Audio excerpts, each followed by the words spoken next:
I want to be a billionaire so fucking bad.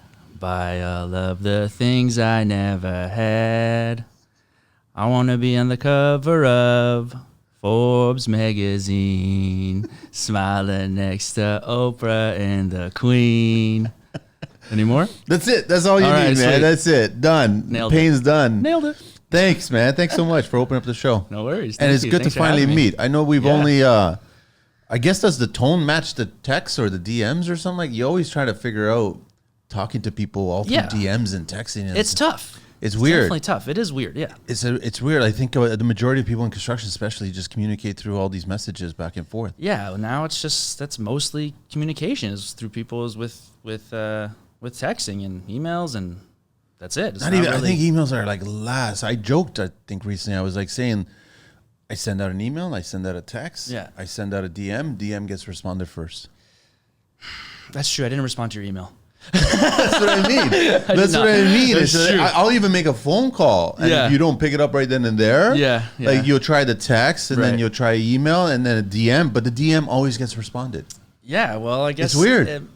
Most people, I guess, just people are on their phones more, on Instagram, DM things, and that's it. It's, I don't know. How much of it does it drive you? Like, I know that a few years ago, everybody was consumed by social media, specifically IG with construction. Sure. Right. So it's like everybody was on there. But I think now we've grown up to the point where let me use it. Excuse me. Let me use it instead of it use me. Yeah. That's how I look at it these days. Right. It's definitely hard to do that because there's so many distractions with it regardless. But like it's definitely how it should be. You know, it's a tool, right? Not you know, it should just be used as a tool, and that's simple as that. Yeah, it should be. Let me share the information. Stephen Brum is here from Just Paint. You can find him on www.JustPaintingCo.ca, on Instagram under JPaintCo, and then also on Facebook, and his email is justpaintingco@gmail.com. We obviously have a lot of Kevin Bacons between us. Like, we know lots of the same people, which is great. And, you know, like Ganel and Joel and Laneway and Fabio and everybody else, right? So that's what I like, is the community of construction, of a cast of colorful characters. Yes, colorful to say the least, for sure. Let me give a shout out to Gary, Mayor's Carpentry. I'm wearing his tee today. And that's it. So that's it. I did all the housekeeping. We're all ready to rock and roll. Cool. Are you ready to take your construction business to the next level?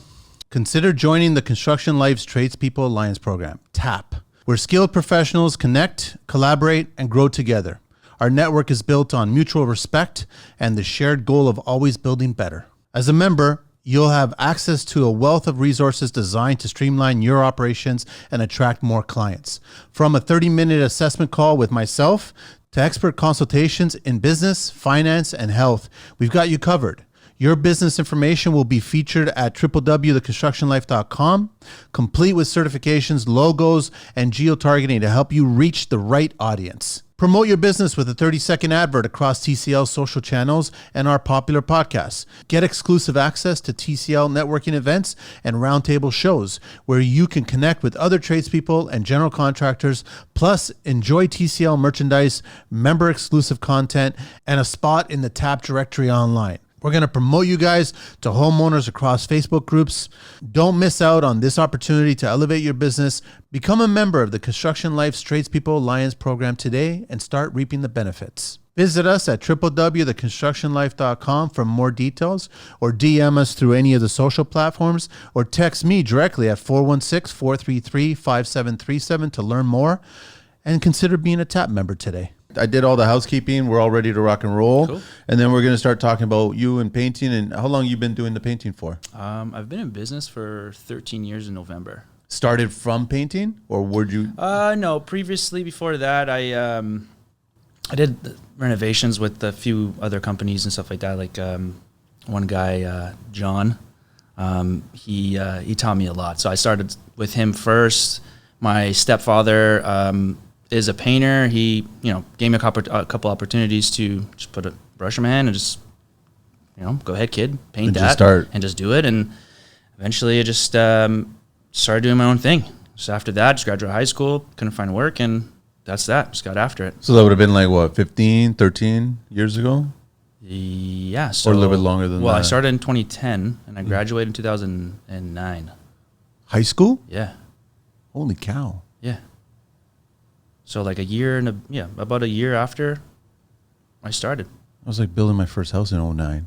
Yeah, no, And that was I was quite a roller not close to coaster. building houses. Wow. At that time. So you were Definitely just not. figuring it out, but like, Yeah. was construction, that was on the list of options? Yeah, definitely. That was the list. Yeah. That was it, and it was really not too much. I knew I really didn't want to indebt myself going to college or university to do something that I wasn't really sure that I wanted to spend the rest of my life doing. Like asking myself that question at that time was so far away, and it just didn't make sense to, take on whatever amount of money it would have been to just do it. I just figured that it made way more sense to use the money that I had or whatever it was to just start a business and just dive head first and just gain experience, because at the end of the day, in my opinion, experience definitely trumps education. Anybody give you, and I 100% agree with you, anybody give you any guidance at that age, business-wise, entrepreneur-wise, construction-wise? My father owns a landscaping company. My brother also owns a Gave you landscaping some tips? company. Yeah, sure. And even my mom, like, my dad started his company. She helped with him. So it's, I come from a family of entrepreneurs, really. So it's basically just, you got something to do, you want to do it, just get after it. You'll figure it out on the way. That's all it is, right? Yeah, There's going to be some bumps and bruises. Oh, there's a ton of fucking bumps. Hopefully and the bruises. losses, financially speaking, are small, and they Yeah. get smaller as you go along. Yeah, things you live and you learn. Like at the end of the day, too. Like I was super young when I started, so I was just still figuring out myself. So to figure out business and yourself at the same time, that's a challenge. That's a real challenge. But just one day at a time. It's all it really is. And here I am today. Like it's super grateful, man. Like Right now, it's all word of mouth. Mostly. Yeah? Mostly it's always been just word of mouth, just like how we were speaking with Fabio outside. Yeah. It's just you do one thing for one person and then it goes to another person. Oh, somebody else needs something Who would else. you recommend? And that's it. Would you? And that's the novelty, I guess, of this show and me in the industry. Yeah. It's whoever's coming to my mind first, right? And then I try to give the whole grocery list of everybody that I know. Yeah. And I mean, like, you're not the first painter that's been on the show, and you're probably not going to be the last painter on the show. But I mean, there's a list now. And then people ask me my opinion. And I was like, listen, there's two lists here. There's people that I've met that seem like they're legit and they're nice, down to earth people. And I've seen their work and they're great. I would recommend them. And then there's people that have actually worked for me back when I was actually swinging a hammer. And then I can say, well, listen, they did a few projects for me, and that's who I would recommend. Same thing with, I don't speak bad about anybody. No. I just don't recommend them. That's as simple as that. Simple as that. It makes I don't sense. like the older you get, you don't have time. I don't got time for that shit. You don't got time for that shit, man. It's exhausting to spend the time and effort to speak bad about somebody. Yeah, I'd rather not. And like you're just bringing more upon yourself, and I'd just do it the way you're handling it. It just makes more sense. It's effortless to speak good about somebody. I'd much rather do that. Right? Simple as that, right? Totally give them a try, reach out, talk to them. Yeah. If you guys don't connect, don't feel bad. Just say, listen, there's not a good vibe there. Whatever. That's it. Construction is based on personality and character. Totally. You got to get along with the person that you're letting into your home 100%. and what they're going to do for you. 100%. And because Big obviously deal. every client has their sunshine and rainbow image of what they think it should be, but it's also attached to the cost and what they can afford or what they're willing to pay. But it has to line up. All of it has to line up. Of course. Right? So I always tell clients, just the worst thing you could do is just take a recommendation from somebody, hire that person instantly, and then do the work. Do some more homework and ask. Sure, yeah. Right? It definitely, getting a recommendation is better than just like flipping on Google or HomeStars or whatever and just, I'll just pick this guy and see how it goes or whatnot. But still, you got to do your homework. At the end of the day, it's, especially if it's someone's home, it's important. It's important to everyone, so we got to have that. Got to find somebody who's going to, at the very least, just respect you and respect your home and just treat it right. And that's it. There's a whole, I think everybody who listens to the show, anybody who's met me, anybody who's spoken to me knows I have such a hatred towards DIY. I just can't stand it. I just don't think you're dismissing the professional people that have 100% honed their skills. Yeah. Right? It ain't their first canoe trip. They've obviously, listen, when I was a kid and I was doing plastering for the first time, I needed a sander to sand. Yeah. That's how bad the plastering was. But now I could feather it like almost like a professional. Sure. Am I as fast? Fuck no. But that's not my trade. Yeah. But I know it. So it's like it takes time to learn those skills and you get better and all of a sudden your price gets up and up and up. And then there's a reason why that's what it costs. Yep. And you just need to accept it at that point.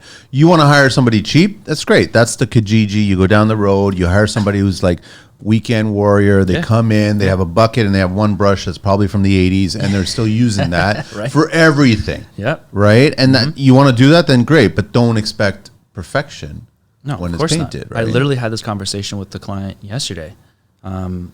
She asked me, send me a picture of how much it would be to paint the front side of her house, exterior. Brick? And then stucco. Just a color change, whatever. And I told her the price, and she's like, wow, like, why is it so much? Why is painting so much money? I'm like, well, first of all, we're working at heights. So that's one thing. Like, you want to get up 20 feet up there and paint that, like, you can go right ahead. But, like, you know, we have to really be careful. Like, that was my first answer. And then at the end of the day, like, it's taking me how many years to hone my craft and to get good at what I'm doing. Like, you want a professional job and you want it to look good at the end, like, I'll be your painter. But if you're more concerned of cost, you can definitely find somebody else who's going to be cheaper, but I'd keep my expectations very lower. And that's it. Simple as that. It's literally that. When she said that first statement, was she already aware of some sort of cheap price that came in? Or she was just I was actually at the first? The second price that she got, and I came in a little bit less than the first guy. So she was like, oh, but why is it still so much? Well, at the end of the day, it's just... They want to hire somebody who's going to match their budget. Yeah, you can't afford what we're offering, I guess, and that's okay. Like, that's not a big deal, and don't be offended by it. I hope not. It is if you are, that's your problem. But it's weird that she called the second person, which is what she should do. Yeah, to get a quote, and then the quote comes in the same ballpark. Yeah, but then she's waiting for a quote to come in that's dramatically less, and then not question why it's dramatically less. That's the question I'd be asking. You should be going, okay, these guys are this price. Yeah, 100%. But I need to get a guy over here at this price. Yeah. No, you need to consider these guys because they're in the same ballpark. Right. That's the truth of the... Exactly. I know. It's challenging. And then when it comes to you guys, painting-wise... It's everybody can do it. Yeah, and that's the biggest misconception of painting. Because, like, you can. Like, anyone can pick up a brush and just slap some paint on the walls and be anyone like, I painted, any right? trade. Anyone could do any trade. Sure, yeah. Will it be good? That's the real question. Yeah, exactly. Exactly. I highly doubt it. So how much time, like, you're spending a good amount of time educating people then? Yeah, that's definitely part of the quotation. Like, that's whenever I go do an estimate or anything like that, like, most of the time I would say, depending on the job. Well, actually, what am I saying? Like, every job is me explaining exactly how things need to be done, so that they can understand why I'm going to charge what I'm going to charge. Like, it's not just coming in and slapping paint everywhere. If you want me to do that, I could, but it's still going to be some sort of, cost. But I want to do my job properly, because the last thing I want is to, be called back to do anything. Like, I want to be done and I want to leave. I don't want to not waste my time, but still, it's still kind of a waste of a time. Like, you're spending time to do something and then have to go back and do it again. No, I'd much rather not do that. Yeah, do it right the first time and just... You're earning a wage for a living. Yeah. You could phone it in and just do the job. Yeah. Or you can actually educate the client to the point where there's purpose behind everything that I'm actually contributing 100%, here. Yeah. It is not literally me just showing up in my vehicle, pulling out a bucket and a tray and a brush and painting. No, that's not how it works. I bring a lot of value. A lot of value. I have to. And that's where I try to set myself apart, is just by offering as much as I possibly can. Again, sometimes it's, I definitely shoot myself in the foot a little bit, because it's like, where do you stop? And I have to, like, find that, like, okay, like, this is enough, because, like, what I see, most people won't see. So it's like, this is good, because, like, it still looks really good, but, like, can, this be a little bit better over there, a little bit better over there? Sure, maybe, but at the end of the day, it comes down to, what they're paying for and what their expectation is. See, I got a lot of respect for you guys, the painters, because the problem is you come at the end of the race. Mm-hmm. I get where the there's brunt of the no bullshit. money. Yeah, that too. And we're literally the last ones that anybody ever thinks about. After so much money has been spent. Yeah. after I've Every never heard time. of a job that's been done on time, on budget. It's always been over. Yeah, I don't think I've ever. It just doesn't exist, right? It's always been, and even the goal line has been changed, even if you made additions, whatever, and you still met the parameters of the budget and the timeline, but you still went beyond that because there were extras. So when you guys come rolling in and they're all excited, like this is the final step before we clean up, give that first house cleaning to the whole place, and then all of a sudden you come in with your price, which was already discussed during the process because you started to see millwork, details, ceiling treatments, all kinds of stuff like that. And now you've given them a heads up on what the ballpark is, whether that's 6 months, 9 months, or 12 months down the line. And now you're physically coming in to do the job. Price is going to fluctuate. Materials cost more now. You guys come in and they start negotiating right out of the gate, which is a challenge because it's like it's a challenge for you guys, and the ones that have experienced it know how to navigate that conversation. And it's not slick, seedy kind of salesmanship bullshit. It's more about, I understand what you've been through. I understand how much money you've spent. But do we want to finish this race properly, or do we want to trip? Exactly. Simple as that. It is. Simple as that. Yep. So it becomes a challenge for you at that point. Yeah, definitely. It definitely is a challenge. But what are you supposed to do? Just gotta deal with it, right? So it's man, it's hard for me to plan things. So like, especially something like this, like whenever going to price a job, or even for today, like what am I going to expect? I'm really not too sure. So I just kind of go in as open-minded as possible. And when it comes to pricing jobs, I just try to be present and as compassionate for the entire situation as I possibly can. But at the end of the day, I'm not going to lose my shirt because you can't afford what I'm offering, because that's not fair to me either, right? So at the end of the day, it's a two-way street, and I want to do my best for you, but that is going to cost this much. And if you're okay with that, then let's do this. And if not, then we can negotiate. Like if I'm super busy, then it's I don't have time. Then it's like, you know what? Like, I'll help you find somebody else who can help you and what you need. But then again, if it's times where, like, kind of like right now, where it's a little bit slower, and it's like, you know, if it's a little bit less, like, I don't want to lose a job over a couple grand or something like that. You know what I mean? Like, what the heck? So I'd much rather, depending on the situation, you know, that's what I'm saying about being open-minded. It really depends on like what's going on in my life in that moment, and then I'll do whatever I can to help if I can, and if not, then. Over 630 shows, The Construction Life. This show is constantly evolving. The idea is that I'm listening to the guests, and I'm listening to our audience, and I'm trying to figure out where else can we take the conversation. Listen, I understand. It's not always about swinging the hammer. I've told everybody since day one, TCL is 50% about swinging the hammer, and TCL is 50% about the person swinging the hammer. So now we're taking it to the next level, level X. In TCLX, we invite guests to share their dark, hidden secrets of the industry without fear of reprimand. Each guest's identity will be protected with visual blurring and voice modification, allowing them to speak freely and openly. You might want to tune in to TCLX. It'll be exclusive. You'll have to find it, where the real hard stories are going to be told and nothing's off limits. Because at The Construction Life, the truth matters. Book now to be a guest on the show. You can DM me through any of the social platforms. You can email me at info@theconstructionlife.com, or you can text me at 416-433-5737. TCLX is coming soon. It is what it is. I was going to say that there isn't much room for negotiating when it comes to paint, because if you really break it all down, you can go an ultra high-end can of paint, 1 gallon, just for argument's sake, $100. Yep. Or you can go a lesser quality paint. Yeah. Maybe it's $80. Right. And then maybe you go to even a really cheap paint, and you're getting down to $60 or $50 for that same gallon. But that it doesn't dramatically change the price, because now you got 4 bedrooms, No, the labor 4 is bathrooms. the same. Yeah, The amount of paint is the same. Yeah. You're just really. So what are you going to do? You're going to negotiate your labor? You're going to. It just comes down to it literally comes down to me negotiating the money for me at the end. So whatever is, you know, what I'm trying to pull a profit on is where I'm wiggling. And it sucks because like I try not to do that, but then it's just like, what am I going to do? But you have to look at your schedule. Just pull the mic a little bit. Sorry. You know, you can pull the mic closer to you. You don't have to come to it. Yeah, that's good. I just want to make sure. And then, but it's like you shouldn't have to do that. But I get it. And then you'll get some clients that will come along and they'll see the economical hard times that are going on. Right.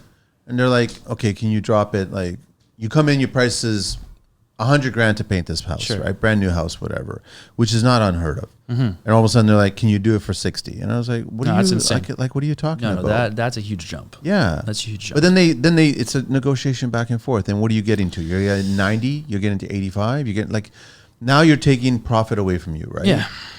And you as a tradesperson, you have to determine: do I want to do this or do I want to just stay home or whatever, or look for another job? Yeah, and a lot of times I do that. Like I'm just like, no, like that's too much. That's unreasonable. And I'd much rather be at home with my family than be busting my ass doing something that like at the end I might break even on or something like that. Like that is not worth it. Not okay. I'm not okay with that. No fucking way. I've never heard of, and here's the problem is that like you got interior designers that are selecting all these colors for you. They're working with the clients. Sure. And then they're doing their shopping and their fabric shopping. They're making a killing. They get paid hourly for the shopping. They negotiate all those rates at the beginning of it, and then the horse starts. And then they go shopping, and all of a sudden, here's an invoice. I spent 5 hours this week, 10 hours next week, whatever. Yeah. But then you come in, and then they're haggling and beating you down while you just finished spending a lot of money, I think, on a designer to make selections for you. Right. So why are you beating? But then they spend. I've had this happen so many times, man. You're beating me down on my price, and then a year later, a pool gets installed. Yeah, go figure. I don't know. I don't. No conversation about a pool. No prep for a pool. No, you kept it a secret. But you beat me down on the price because you wanted to get the money for the pool. I feel like it's just painting in general. Like I just feel like here, for some reason in Canada, just people don't really care that most people don't really care about painting. They think everybody can do it. Yeah, and they're just like a painting party. Yeah, it's just whatever. We can do textures. We can do a little painting. It's whatever, party. Right? And it's just like, $40,000 to paint my house. Like that's insane. Like that's, you think of it like this, like, oh, I can hire somebody else for half. Who cares what it looks like? And then I can do that driveway, or then leave it as is right now, or do whatever, something else, right? And like, it's just the mentality, I guess, when it comes to painting. It's just nobody really truly appreciates the art of it and like the true, expertise it takes to like properly get it done and to make it look nice, like actually look nice. I'll tell you this, Steven. I walked into a house, high end, home, like 4.5 inch casing, nice, right? Yeah, like 8-inch baseboards, beautiful, beautiful custom home, right? Beautiful kitchen, beautiful everything, right? Like I would say maybe 10-15 into the walk of the house, right? I saw the exterior, it was beautiful, right? I walk in and I see one overspray in one corner of one of the trims, right? On a door. Okay. Like a big drip. Oh. Right? Wonderful. This is a finished house. That's nice. So then all of a sudden I keep on walking, I dismiss it, and I see another. No way. And then I see another. Bro. And then I'm like, okay, I'm just curious because I've always been a fan of like, you want to see the quality of a painter, you take a look at inside the closet. That's true. You see if the base, meaning the drywall, is even caulked. Yeah. You see if there's even like it was done properly. If it was sprayed too at the moment, you've touched it to see how hairy it is. Like you see all that shit. And just from me seeing these overspray drips, I already knew what the closet was going to be like. Horrendous. But the thing is, I left that, and the homeowner's like, "What do you think, man? It's beautiful." And I was like, "Yeah." I just put a face on. I go, "Yeah, sure, it's beautiful. It's wonderful, great." It is. And all I remember from that place now, I can't tell you the color of the stone of the kitchen. I can't tell you the cabinets were fucking shaker, but I can't tell you the colors were all probably Chantilly lace. I can't tell you anything specific other than how long that drip was. The first one I saw, I could line up those drips in a police lineup, and I'll tell you which one it was that I saw. That's all I remember from that job. Yeah, so unfortunate. Am I being critical? Way too critical? But the homeowner's like really proud of this house, and they're like, "Oh, we just had so and so's birthday party here. We just had this," and that's my like, point. Like that's they don't see it. No, they don't. They do, but it's just they don't care. They don't care. Whatever. it's whatever. Like, look And at it's everything else. disappointing, Oh, man. It's disappointing. It is. It like is. I go back to the other trades, the plumbers, and I see these guys take such artistry Yeah. in like doing their pro Like pressing and the way they run these their mechanical pipes. rooms nowadays are insane. Like, Yeah. they're so beautiful. Like, it's art. Like, I appreciate that so much. Most of this shit is covered by drywall, and they're still taking an effort Yeah. to do it properly. Yeah. Even guys who are installing insulation, they're not smashing it in there and ripping it apart. No, they're cutting it properly nicely, around yeah, as everything, it should be. as if it became like a Pelican case with the foam inside, Yeah, and right. everything lines up perfectly Yeah, yeah. for this one item you're protecting. yeah. That's what an installer should be doing. But like yours is completely exposed, and then if you ignore the details on what you're supposed to do, Yeah. and you get this, like I've seen it happen before, and I also see guys like take out the sponge and then they just dab it, and then they'll save it for that moment, and then they'll prep it again to run it again. Yeah. So then you don't see the drip. Yeah. Simple. It's There's ways around it. 100%. Or you like a lot of times too, depending on the job, like I will do my spray, and then if there are any drips or anything that I missed, like we use high quality paints, and I'll just go over it with the roller. Like I'll sand it down and I'll touch it up with the roller, and depending on where it is and what it is, like you're never gonna notice it. It will pass. Yeah, it's not that it will pass. It's just you're not gonna see it. Yeah. You know what I mean? Unless it's like super, super obvious, and if it's like a panel, like a wall panel or something else, that's a different story. Like I'll tape it off, sand it, spray it again, no problem. But like if it's like, small section of a baseboard or like the inner portion of like a door frame or something like that, just give it a little sand, roll that whole one section. As long as it doesn't catch your eye, you're not going to notice it. That's the reason why you're never going to forget that drip, is because it caught your eye. If that drip was like half of what it was and it didn't catch your eye, you would have skimmed over it, and then it wouldn't have been that big of a deal. I would have noticed it, but still, it would have been stuck in my head. Okay, but still. No, but that's me being Yeah. really, really critical, right? Sure, but that's how really it should be. And like at the end of the day, like painting is still the end of the job. It's still a trade. It's still important. Like the house has to be painted to pass any inspection or anything. That I'm pretty sure, right? Like the drywall has to be sealed. Things need to be done, right? So it's just as important as everything else. But again, just most people don't care, and that's it. Look at it this way to all the clients out there. When you guys unwrap all your new furnishings, Yeah. or you unwrap your brand new TV set and you take off all the protective film that's everywhere, what's the first thing that you do to everything? You check touch it. it. Yeah. You just touch it. Right. You look at it and you touch it. If it's Yeah. TV, you don't touch the screen, you touch the frame. Right. If it's a couch, you run your hand along Sure, it. It's yeah. got a texture Yeah, to the yeah, yeah, fabric. yeah. So you're touching everything. And I'm like, you should be doing that to your walls, which means that you hire the right person Yeah. if you get a great feeling by touching it. Sure. Yeah. I agree with that. Yeah. It's not about just the color and shit, right? No. Like I don't understand why they don't appreciate that finishing touch, because it's probably the most important touch of the house, because that's what's going to be, this is what everyone's going to see at that point. Yeah. There's a reason why doors show up, windows show up, they're all protected, they've been factory painted, booth painted, dried, Yeah. all that stuff, right? And you're like going, there's a reason. And then it gets on site and everyone's being taking care of it, Yeah. and protecting it. Yeah. And this is what you want. Car, you buy a car. Yeah. Like, can you Same imagine thing. if, like, No. I know. And then the clients justify that sacrifice for the price. Yeah. That's just what it comes down to. It's always about money. That's it. Are you getting a lot more clients these days asking you to repaint exteriors and soffits, eavesdrops, window frames, all that shit? Yeah, but I've always kind of had people, inquiring about stuff like that. So it is, when it comes to that, like it definitely is less money to paint it. And like if you're using the proper materials, you're going to be all right. Yeah, it's just, whatever it is, just got to. It could be prepped properly. It could be set up Yeah. properly. It could be masked off properly and then painted, right? I Yeah. wouldn't definitely recommend trying to paint eavesdrops and gutters and windows that are 20 plus years old that have rust spots and all No, this that's other a different stuff. story. Like 'Cause if that's not going to work. it's failing right? and It's going like to fail. yeah, then that's a different story. But if it's in decent shape, like anything can be painted as long as you're prepping it properly and using the right materials. I remember one time I was like hanging out with my painter on a job years ago, and he was buying a skid of Chantilly lace, man. A skid? A skid. Oh my god. Because he already lined up jobs. It was a Yeah. busy time. Right. And he already lined up jobs, and it already all signed off. Everything was all done. Right. This is where the clients were going. This was over 3 projects.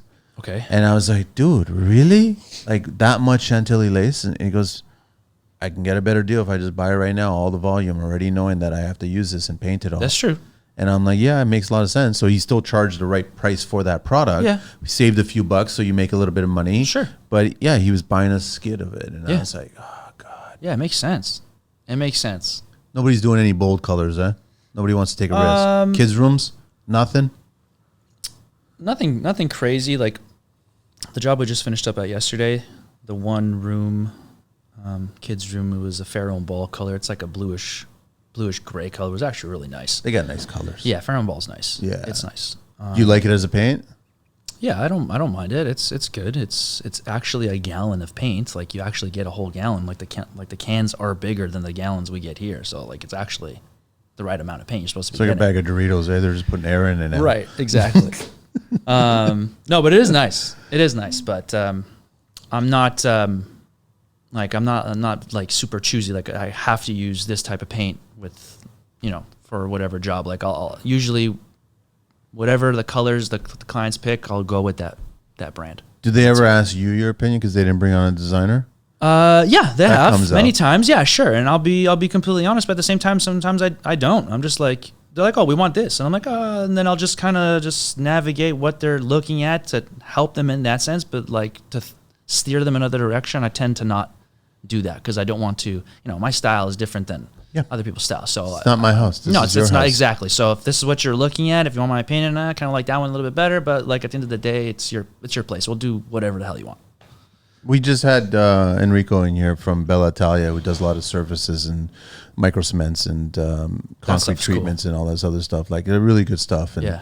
And we both see eye to eye on the darker tones and the blacks. And I love black. I want to see more of that shit. Yeah, black is cool, man. I want to see a room that's been panelized. As much as I love the crisp clean of white panelized wood. Sure. Dark black, like a dark smoky gray, a dark smoky blue. Yeah. You ever hear of, there's a Sherwin color called iron ore? Yeah. That's that a beautiful color. So good. That on wood paneling trim wall. Anything. I've done I would do the ceilings wall, in it. the ceiling. I would do the whole trim, room. walls, accent walls. Man, anywhere I've put that color, every single time I'm like, Because you can get a beautiful painting or a portrait or a piece of art or a chair with some vibrant color to it. Yeah. And it will just make pops, that room. man. Yeah. It's cool. I love that color. Yeah, I mean, I love those tones. Yeah. That's why I hate Same. Chantilly lace, right? Yeah. But again, Cloud white, Chantilly lace, silver, what is it, the gray one? silver satin. Silver satin. Yeah. I love silver satin too, actually, not going to lie. Silver satin and iron ore together, nice combo. On different, like, what do you do in different walls? Like, like you paint a bedroom, do one accent wall, iron ore, rest of the walls are silver satin. It goes well. Why are our clients, I don't know, are clients getting more confident painting the ceilings now? Not just going the go-to white? Are they looking at? No, I've only had a few clients that were like, I want let's them do to it. paint the ceilings, man. Yeah, it's cool. Like I think it's. I'm pretty sure I have it on my Instagram where there's one client where she did like a coffered ceiling in her dining room or something like that, and different squares. I think it was like 9 squares and whatnot. And the inner portion of the squares we did the iron ore, and man, it looked so sharp with the pot lights inside. It was so sharp, so nice. But like that was 4 years ago. They don't want to take the risk, man. Nah, a lot of people they're just afraid. But the best part about painting is that like if you don't like it, just repaint it. Just buy another gallon of paint. Yeah, it's gonna cost a little bit of money, but it's not like building, a wooden wall like this one behind you or behind me like this. And it's like you gotta do so much to redo it. Like let it dry, just paint over. And then repaint it again. Whatever. I remember like the funny, the 2009 when you guys started, the house that I did, she had her office there and it was all wood. It was all panelized, right? And the designer came in and she wanted to paint it this go-to stupid, safe, light colored kind of tone. And I made the suggestion of this really deep, dark blue. And then they were extremely nervous, right? And then all of a sudden we were just messing around and I just said, listen, just paint this whole room black with primer. Tint the primer and just paint it all black. Yeah. I just want to feel what it feels like in this room, right? Yeah, makes sense. And we did it. Loved it. Every trade was walking in there going, Yeah, because it's a statement. Yeah. Right? Like, and it's not conventional. It's something. It's most people again are going white, so they'll do anything. Like there was that. a big window. There was It's a huge. 6 foot by Love 6 it. foot window. There was a door opening there. A ton of light. It was, but then she fucking hated it. Really? She hated it. Oh, man. Everybody loved it.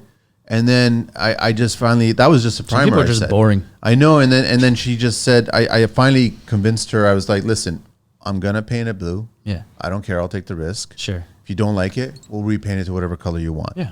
So then all of a sudden we painted it blue, and then she loved it. So it was a dark blue. Yeah. And she loved it. And here's the beauty of it. She brought in that classic leather couch. It was probably a very similar tonality of like iron ore, like almost like an elephant, a dark elephant skin color. Sure, yeah. Then her desk was gold. Okay. The gold and the blue looked fucking it beautiful. popped, yeah. The rug was this like kind a of palace goldish type tone to it. Yeah. Like, I still don't know if it's still that color, if she's repainted it since. I don't know. It probably But is. the photograph still looks that way. Yeah. And it was a statement. It made a lot of sense. Yeah, I mean, that's the whole Chantilly point. Lace went to other rooms. They went into the open area. Sure. Meet Felipe, the visionary behind Versa Homes, a name synonymous with excellence in construction across British Columbia. Felipe's passion for high-end craftsmanship, sparked by his mentor Dan Zeklin, drives him to deliver exceptional results in every project. At Versa Homes, every detail matters, and Felipe's unwavering commitment to precision ensures that each project meets the highest standards. Client satisfaction is more than just a goal, it's at the heart of everything Felipe does. He's dedicated to making the construction process smooth and stress-free, keeping projects on time, within budget, and meticulously organized. If you're looking for a builder in British Columbia who values quality and client care as much as you do, look no further. Discover what sets Versa Homes apart. Reach them at www.versahomes.com or call them today at 778-65-BUILD, B-U-I-L-D, or connect with them on social media under @VersaHomes. Versa Homes, where your vision meets their commitment to excellence. This message is proudly supported by the Construction Life. We did some sort of green in the dining room, Cool. which was nice because there was a coffer ceiling as well Love there green. too. And then everything else. And then the kids got their colors that they wanted. The Yeah, of kids' course. room was red. The Nice. the boy was blue. Cool. And obviously the parents were Chantilly Lace or it was Cloud White. I can't remember. Probably Cloud White. But I mean, yeah, so like they be bold in certain areas and they be, safe in most areas. But that's clients. Yeah. Again, most people don't know what they want. Most people have no idea. They're too busy with life. And like the last thing they're really thinking about is like, do I really want to go, bold on a wall in my house? Like, whatever, you know what I mean? Like it's not that big of a deal. And that's why, I do, have, respect for designers because like, they'll push their things that they think will be, will look nice in certain spaces. And I say it looks nice in their portfolio. sure, like they have the portfolio and they're like, oh, we've done this 100 times before. Let's just do it again. But still, like I feel like it's most people need that push anyway. So I appreciate that from designers to just steer most of the time or any time, I guess, I don't know, to, consider something else at least, know. And It's an opportunity to play. Like just fucking do it, man. it's Don't be not afraid. a What the hell's the hospital problem? room. It's not like just have a little bit It's of your house. Like again, like Yeah. if you don't like it, we'll just repaint it. It's not the end of the world. Like it's gonna cost a little bit more money, but like at the same time, like what really do you have to lose? Like a little bit of time, a little bit of money, and like it's either like it goes from being something just so conventional and regular and boring to you walking in and like completely loving the space because it's something new, it's something different, and like it becomes a conversation starter, and it's just changes the whole feel of the area. And it's an accent wall is usually whenever a client doesn't know what to do, any colors or anything like that, I suggest just to do everything in whatever silver satin or white that they want, blah blah. safe, whatever tone. Do it. But Yeah. then it's like, while we're doing it, think of something else. Even if there's some other particular color that you have in your mind that you may want to do, man, like painting one wall in any room, a different color, anything, whatever it is, changes the room entirely. Like it can be, again, the ceiling, that's a whole other ball game. But like you can do anything, So it's like being open-minded and just going for it. I definitely try to push those things, but If they're not into it, then, paint it what you think you want now, but keep in the back of your mind that like once you get bored of this, because very likely you will, all you really need to do is paint one wall and it changes everything. Completely. Yeah. Everything. You'll at least appreciate where it could potentially go from that point. Yeah. So at least like you're giving yourself like a clean canvas. Are you like, Steven, I'm assuming that you've got to navigate waters now because everybody's coming out with wall treatments. Wallpaper's making a resurgence right now. It's pretty cool. Which is really, really good. Yeah. And I go back to the DIY, shut up and start hiring proper people that know how to install wallpaper. Yeah. I cannot do wallpaper. Wallpaper is a challenge. Wallpaper is frustrating, but you need an artist to do wallpaper, right? It's a whole other skill. Yeah, it's a whole other skill, right? So it's like so now you're coming in. It's no longer the majority used to be 6, your 5 walls that you would paint, right? Your 4 walls in your ceiling, right? But now it's like they're coming in. We're going to do an accent here of wood. We're going to do an accent here of concrete. We're going to do an accent of wallpaper. Sure. So now you got to factor and balance all that whole act. But you're seeing a lot more of that stuff, like where people are choosing different surface materials to complement the painting. Sure, yeah, definitely. But I feel like it's always kind of been like that. Wallpaper and these things now, there's more options, right? Grass cloth was a huge thing back right? I've taken off a lot of wallpaper and I've taken off a lot of grass cloth. Grass cloth, I know. Or you get the clients who want you to paint the grass cloth. No, I won't do it. Sorry. Well, you want me to paint the bricks on the outside too next or what? Like, it doesn't make any sense. Into the bricks. I'd much rather paint bricks than paint with the right paint, the proper paint, right? No, I know, 100%. But painting grass, I know. Still, no. I don't understand that. No, it's just not. See, the problem with painting over any wallpaper thing is just it's just gonna lift off. Yeah. Like if it doesn't, it's a freaking miracle. Paint is liquid. It activates. Funny, it's paper. So, yeah. And then it eventually starts to come off, even though they think it makes a lot of sense, right? Yeah, exactly. But either way, like I don't know, it's. I think it's always been around to go back to your question. Like it's always been around, and like to navigate, it's. I don't know. Like at the end of the day, like it is what it is. Like if that's what they want, then no problem. Like whatever. Where are the clients getting all the ideas from? Pinterest, house, designers are approaching them. Friends, what they see on TV, walking down the street, seeing other things, talking people. Yeah, anywhere. Where I see a lot of ideas that are actually pretty interesting. I see a lot of retail spaces. Yeah. They're taking risks in retail spaces because they understand the value of doing that. Because when you enter as a client that's going to purchase something, you'll notice that they always paint certain areas different colors. Right. Because they're trying to create environments for you to walk into there to see their clothing or their items, and they want you to feel a certain way. And then you're not overwhelmed because this is not your home, but you're literally walking into a museum, so to speak, and you're experiencing these tones. Yeah. And I started seeing like Club Monaco and other retail outlets that were doing more home furnishings and clothing and housewares and things like that. Right. And I could clearly see, you walk in, you're like, this is like, at first glance, it's a mixed match of different things. But when you enter that space, that's why I was like, I get it that your first floor is an open concept. Kitchen flows to the family room, it flows from the front door, all this other shit. I get it. But when you walk into a room, you should be focusing on that room and what you want to create emotionally with that room. Yeah. That's where the conversation starts regarding choosing a paint, choosing a fabric, choosing anything, any surface material, whatever. What do you guys want to feel in this room? Like, what's the purpose behind this room? That's a good question. But a lot of people don't ask that question. Yeah. Give me the fan deck. Let me just pick a color here. Man, there's so many colors in the fan deck. Like, what are you going to do? Might as well just like throw the thing on the floor and just let it open to whatever it opens and just make a choice, because like it's tough to make a choice, especially like that. It always bothered me when clients took my fan deck and they bent it right at the color that they want. Yeah. Well, I look at them going, what are you doing? This isn't your book, lady. Yeah. So now I have to get another book now because you just damaged that, right? It's not that big of a deal. I just looked at them going, this is ridiculous. It's okay. Then it got to the point where I would just go and I get a quart of paint, so then I could actually just paint the wall, and that's what I was doing, right? Yeah. I never understood how that little, I guess like a 2-inch by 2-inch, you would just put it on, tape it onto the wall. No chance. Every time you can't. I always suggest no. I always suggest like going, checking online first, going into the store, picking some swatches, and then going home, looking at it in the light that your home has, because lighting changes everything.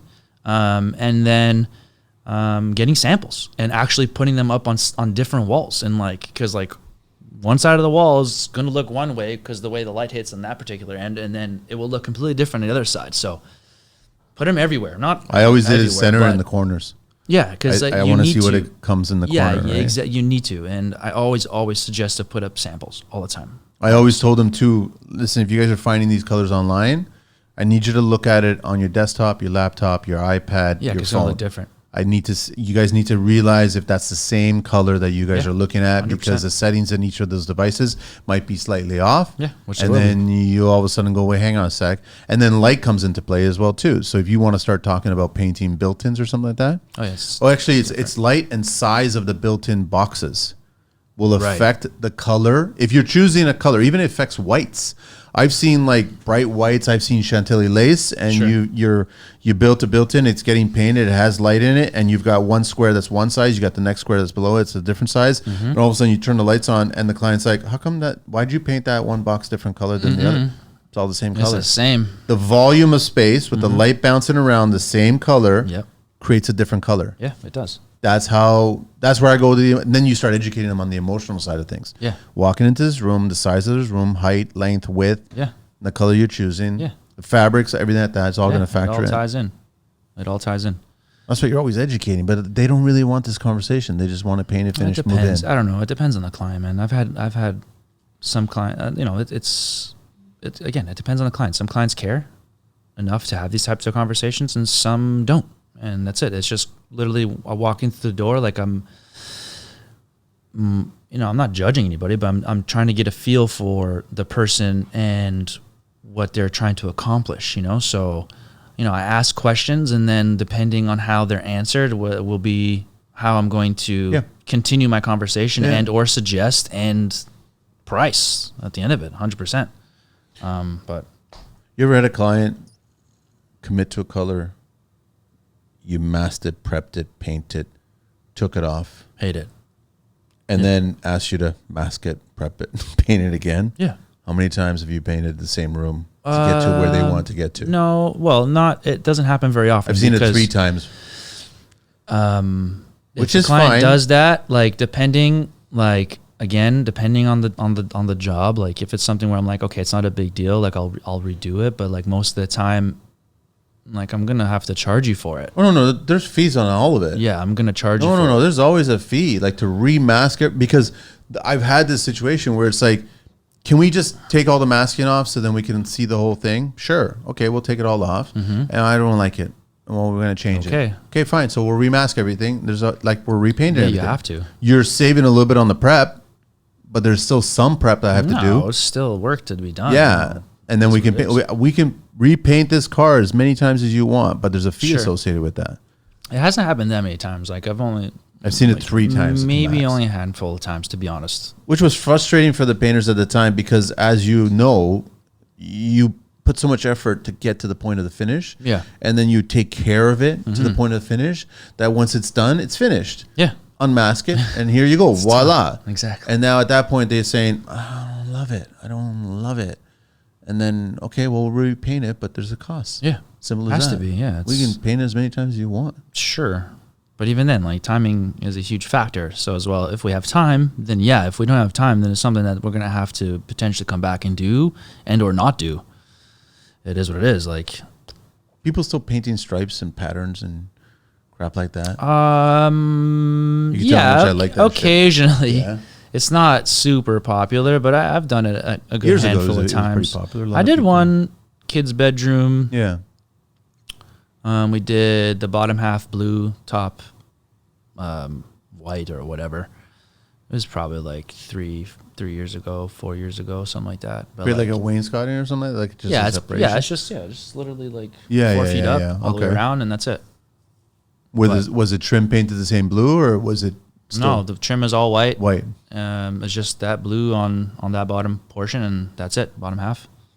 See, this is where it drives me crazy, because they'll flip through magazines or they'll go online and they'll see either people's homes or advertisements for their favorite fashion accessories or housewares, and things are painted the way they should be painted, which is not white, separated color, separated, all this. They're painted like in a way that it should be painted. Right. But they don't want it in their house that way.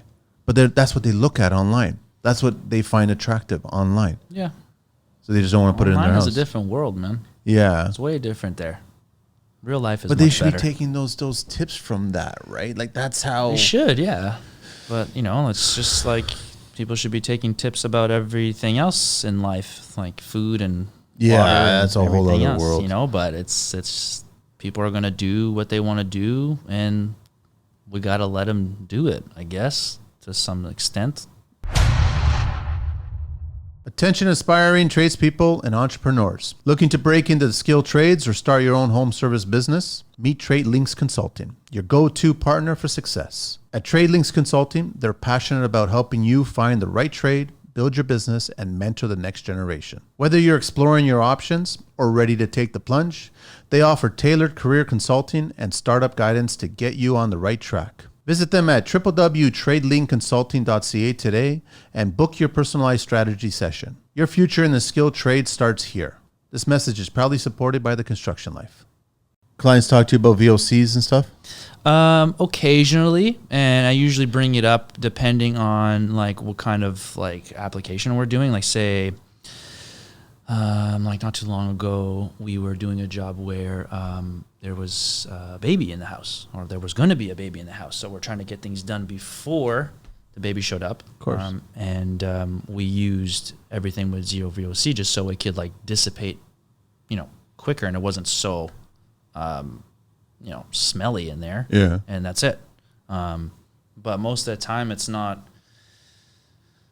really an issue. Like it's, paint nowadays, it's not like it's oil. Like oil paint, man, that stuff stinks like crazy, and it stinks for weeks. People still ask for oil? No. No, eh? No. Like I haven't done it in a good while. Is it illegal? But you can still buy some somewhere. Like the last time I did it, it was Benjamin Moore Collection Series. That was like years ago. For interior Trim. residential? Yeah, trim. For trim? Yeah, like Because the original was ready oil. it was already oil, and I was like, instead of converting it, like let me go see if I can Yep. find this. Yeah. And I got lucky, and I found like 4 or 5 gallons of it, and I was like, let's just do it again. And it was probably like the last batch that particular place had, and that was it. That must have been a pain, eh? Oil is Oil's good, nice to durable work with. paint. I know. It's nice to work with. You got to be easy with it. You got to be slow. You can thin it a little bit, but then you're risking runs and all that. But it just stinks. It's just, It's too and fucking it much. stays stinky for a It's long, too long fucking time. much. Too much. I know. It's too much. So I'm glad it's not like that, because that's a huge, thing I consider for myself and my guys and just everyone. It's like, whoa, I don't want to breathe this shit in all the time. You know what I mean? Like No. we're already working, construction already as a whole is quite dusty, Yeah. and I want to minimize that as much as possible, because like I want to live. I want to see, some grandchildren. Yeah. You want to have some pretty active elder years. Yeah, right? 100%. I You definitely don't wanna want that. be- So you whatever don't- I can do now to just help foresee that, I'm gonna do it. Like even when we're like, I have not a bunch, but I have Festool sanders with the vacuum and blah blah blah. So like, I don't know what the heck we were doing before. Honestly, like it's so different. It's insane how well these things work. I think the new chemicals that are being put into products are probably worse than the old chemicals of older products. You're probably right. You're probably right. Like everything now is technically worse than it was before, I guess. I don't know. Yeah, but nobody talks about we go on the whole grocery side of things. Like the production of food these days is inside. Like the pesticides being, it's 100 years insane. ago, we didn't have any of these insane. pesticides, and stuff was being grown properly, and we were consuming it, and it was great. But nowadays, and that's what it goes towards, where is zero VOC or low VOC? Is it a marketing can idea? No, not for me. Because I'd still like to see what are the chemicals being used, because I can only assume the paint manufacturers are primarily focused on wearability and durability and what's going to happen to that paint when it cures fully and you can scrub it. Performance. But if you have to inject all kinds of really dangerous chemicals to do that, to achieve that, then what's the point of that?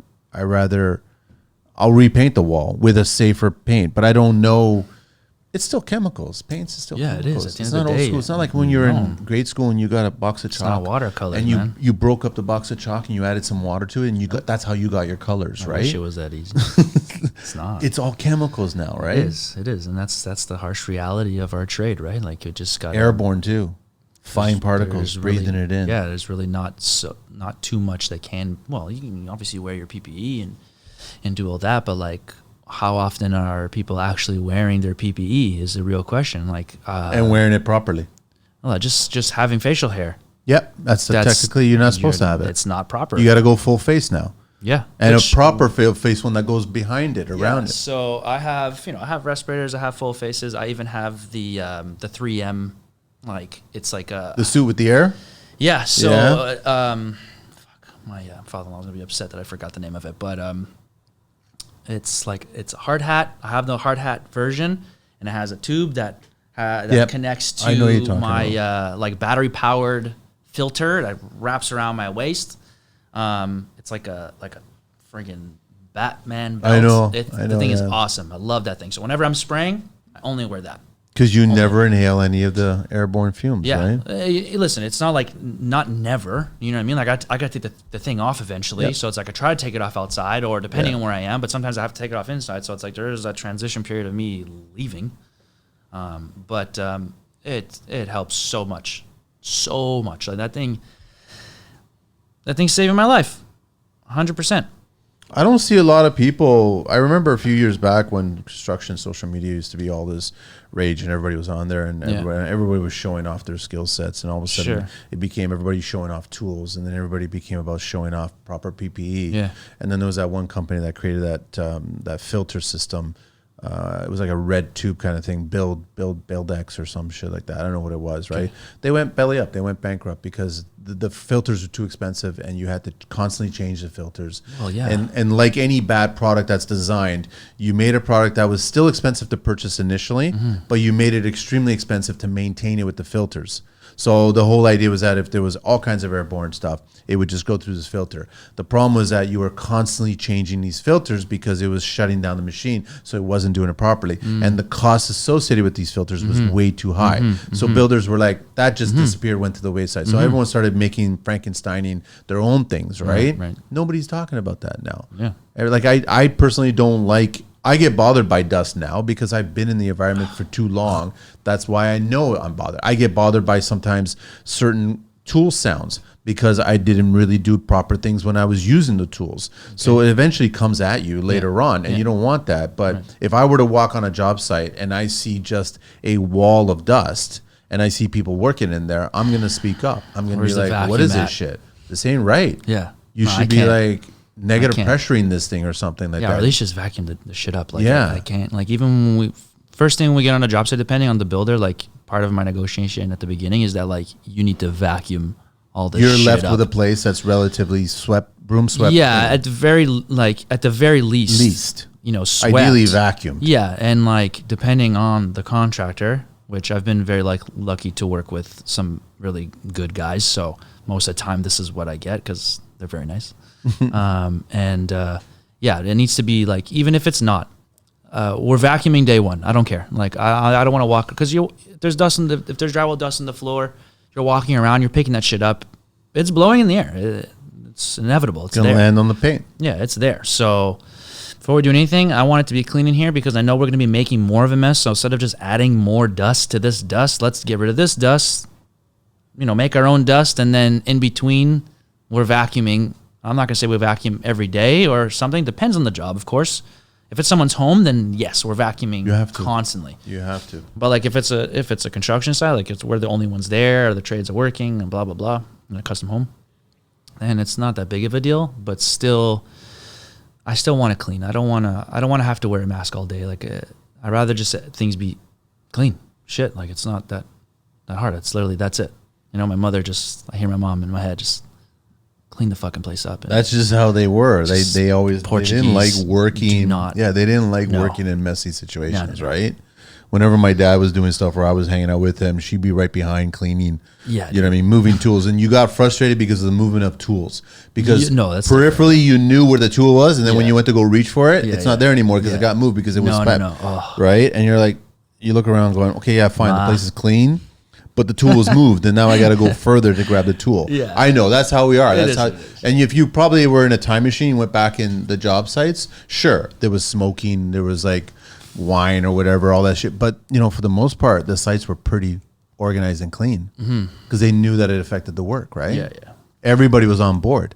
Yeah, everybody knew that, right? And also, like all the young guys. I mean, I know Charlie from CK down in the States there. CK, you know, pick up a broom, right? Yeah. Let's just grab a broom. Yeah. Grab a broom. Simple as that, right? There's always something to do. There's always. You know what? I got to give it to my brother one day. He told me that a long time ago. He's just go find something to do. Like, don't ever just stand around at work. There's always something to do. There's always Tim Hortons cups to throw out. I don't care if they're full. There's always something to do. Just find something to do and do it. And if it's wrong, somebody will tell you. And if it's not, then fuck, you're doing something. Like, come on, man, just you're contributing to the project. Yeah, dude, you gotta do sweeping up and cleaning. There's always like you can always do that, and it will help, right? 100%, always. What's your favorite paint these days? Is there a particular brand, or you go with whatever's going to go, right? Like honestly, whatever you're choosing. Sherwin has always been my go-to, but like Emerald and stuff. Emerald is nice. It's a bit of a pain to apply because you have to use particular rollers to do it. Like I prefer to use microfiber sleeves because it's just less mess, like less spitting or whatever the term may be. Yeah. And with Emerald, you can use microfiber sleeves, but depending on the color, some colors, because the thing about microfiber, it's holding a lot of the paint. That's why it's not spitting back. So if it's not spitting back and it's holding more paint, that means it's not applying that much onto the surface, right? Yeah. So with Emerald, it needs to be either like a soft woven, like a different roller, or even a polyester, which I hate polyester rollers because they make a freaking crazy mess. Yeah. But it's because they're releasing the paint properly. Okay. So yeah, Emerald is very good depending on the color. Was that paint primarily designed for spray application for that reason? I don't know. I'm not sure. I don't think so. Okay. I don't think so, but either way, it's still good regardless. But I don't know, favorite paint. Because I know that the favorite paint for designers has always been Benny Moore, right? Yeah, I use a lot of Aura too, man. I'm not gonna lie. Like it comes down to, colors that the clients want. But like most of the time, like if I have a choice, like if the client's like, oh, where should we go? I recommend them to go to Sherwin every time.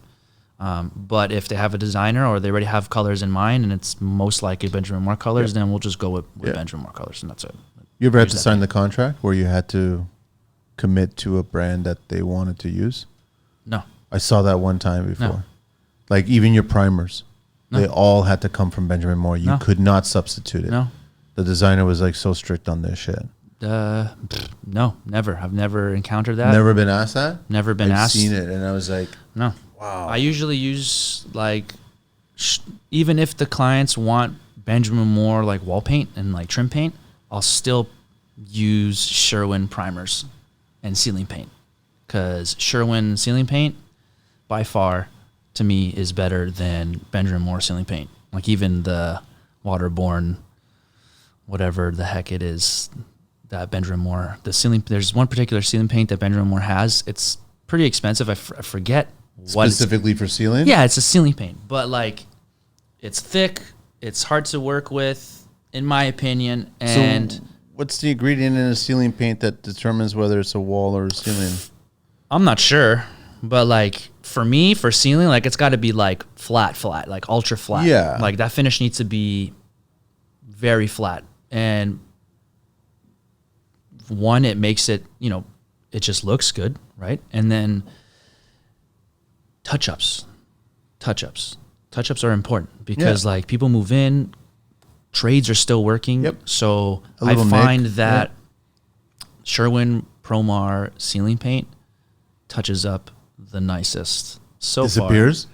Yeah, pretty much. Like depending on the angle and like the lighting and like how tall the ceiling is, of course, like that definitely plays a huge factor into it. But it just works and like it rolls nicely and it's good.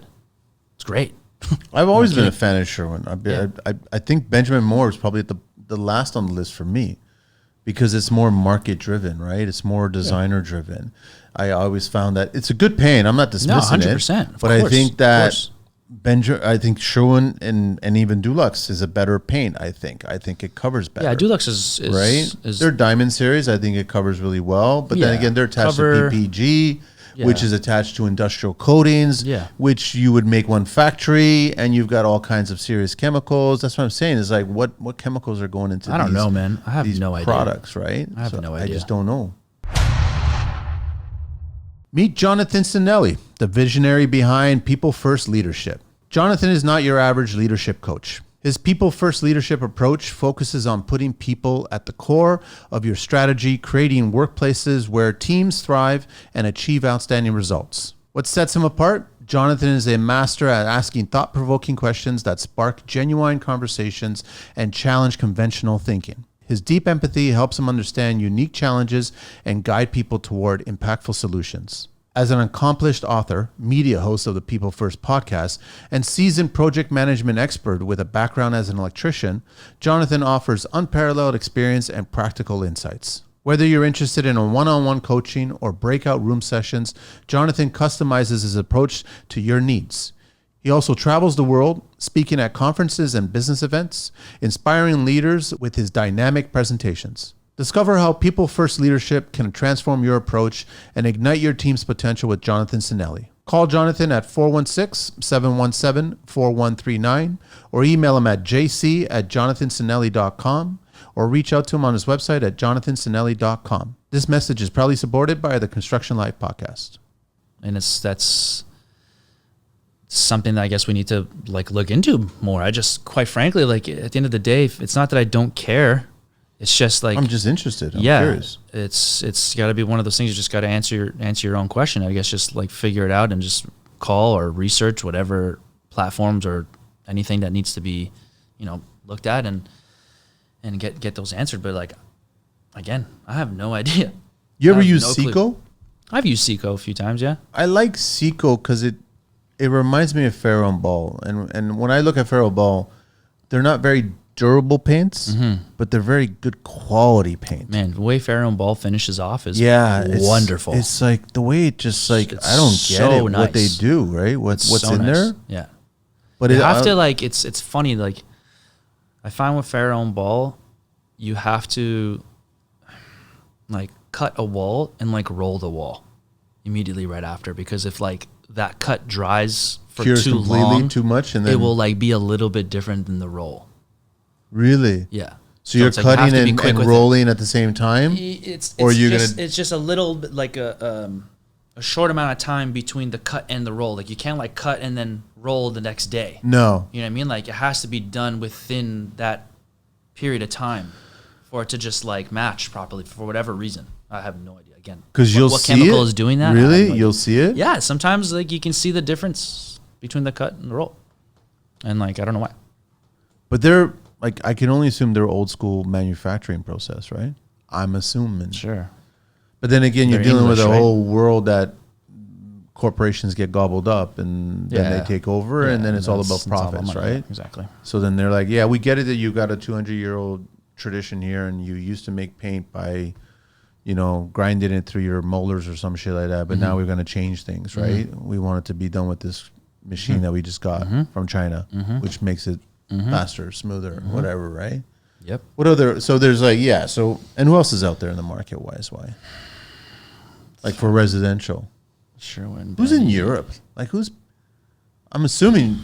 I don't know. Like I'm not really sure. Well, Farrow and Ball is originally it's English, UK based, right? So I could assume that they probably are fine paints of Europe. I don't know. There's General. Isn't General the company owns? PPG is Dulux. I know that. Okay. But PPG is an American brand. Right. Benjamin Moore is an American brand. Sherwin's American. Yeah. They've got like 100 and something 50-year plus. Sherwin has been around. Huge. I think like they're a very, very old company. It's like more than 150 years they've been around. I did a show with a Sherwin rep, and he gave me the whole book and catalog. And it was a great show. We did it, and all of a sudden Sherwin corporate didn't want the show to be released. That's weird. That happens a little bit. Whatever. Every so often we don't have no happens, corporate here at Just Painting. Yeah, like that's what I mean. We talk about today. It's like, listen, it's not a Sherwin-Williams. It wasn't. It was about painting. It was about your products. And we got into the nitty gritty of the manufacturing process. Sure, that's probably why. And they probably started thinking, well, that's we didn't want to. I don't know what the fuck. They just said no. But it was also the same weird thing. We did a show with IHS, the safety organization, and they pulled it as well too. And I was like, I don't fucking get you guys, Whatever, man. It just doesn't make any sense to me. No. But I look at it, it's their loss. I don't care. But I'm always curious about the paint. So then, I guess next time I'm in Europe, I got to find out what paint brand is hanging out in Europe. Man, where was I? Where did we go on vacation? I think we went to Jamaica last summer for a buddy's bachelor Caribbean party. Paints? It's Sherwin. Is it? Yeah, man. Yeah, I believe it's that. Different. It's different. It's a different. That. Like I've never seen this name or whatever it is, right? But it's Sherwin. So it's Sherwin-Williams, but then instead of emerald, it's something else. It's something else. Yeah, it's something different. Like ganja. It could be. I know. I don't think it was though, but it definitely it's definitely different.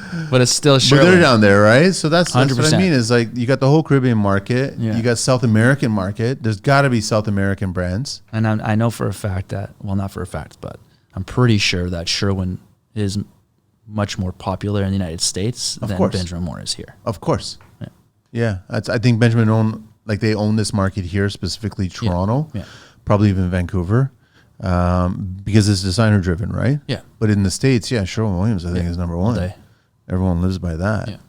Like they were impressive when I went to IBS, and they had those apps that you could take a picture of a wall, and then you can change the color. So you could take a picture of your own home, your own room. Yeah, it's pretty cool. And change the color right then and there, and so you can get a better idea what that room's going to look like. Furniture's still in there, everything's still in there. Yeah, it's pretty cool. Yeah, it's really cool. Actually. And I was like, that's a cool app right there. Yeah, it is. I think that they still have it.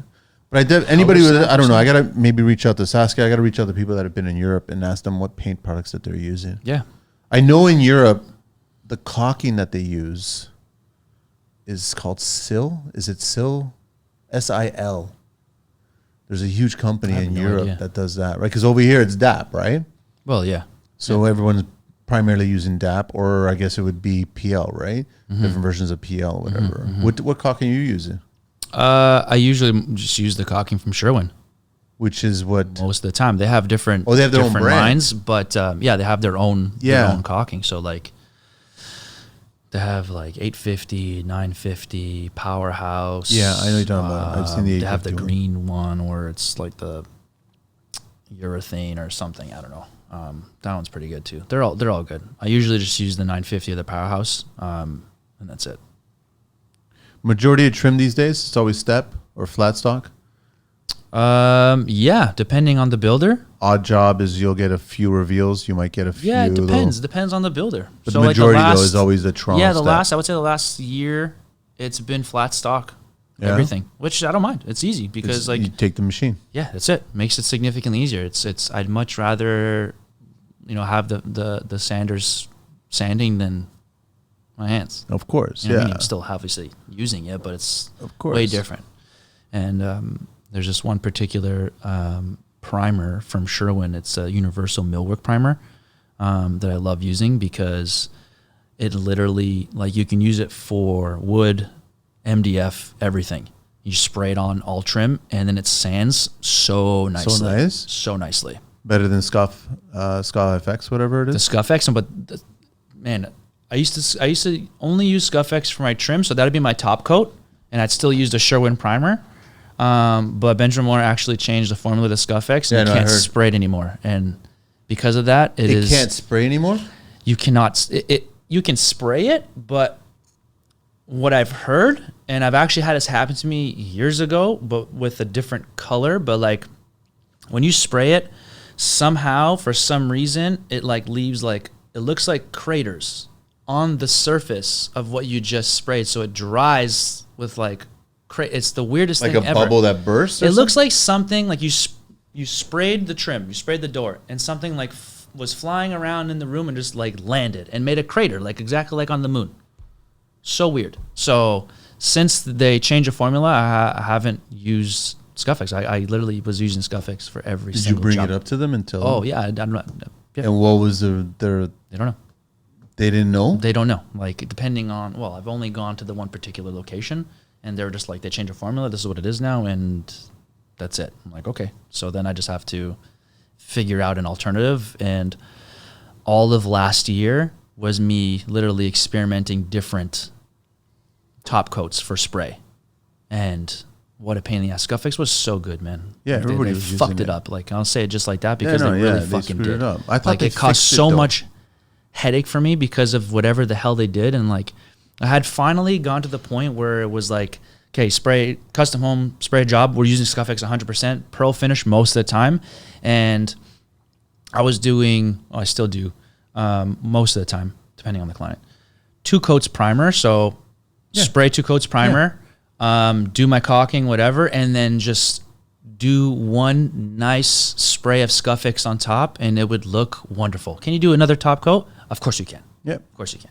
But you still got 3 coats there. man, but it would look beautiful, great. But then they change it, and it just like, How'd you get rid of the craters? You had to sand everything down? no. See, I had it. So I had that happen to me one time. So I got lucky because I'll speak about the time it happened to me. So it was years ago.